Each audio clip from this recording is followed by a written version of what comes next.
अस्सलाम वालेकुम दोस्तों, पावर ए सी ई आईटेल का न्यू मॉडल आ गया। 2500 mAh बैटरी है, छोटा फोन है, जिस तरह नोकिया 105 106 इस तरह का फोन है।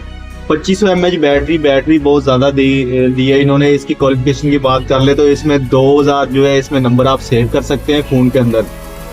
बिग टॉर्च है और इसके अलावा इसमें 2500 mAh बैटरी है और किंग टॉक वगैरह भी आप वाइस चेंजर लगा सकते हैं। ऑटो कार रिकॉर्डर भी है और जो है वायरलेस एफएम भी है।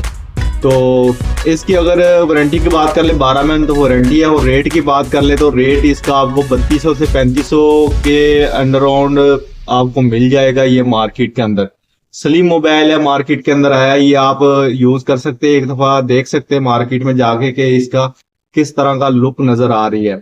तो ये थी दोस्तों आज की मेरी वीडियो। तो वीडियो के साथ चैनल के साथ लगे रहिए। मिलते हैं नेक्स्ट वीडियो में। दुआ में याद रखिएगा। अल्लाह हाफिज।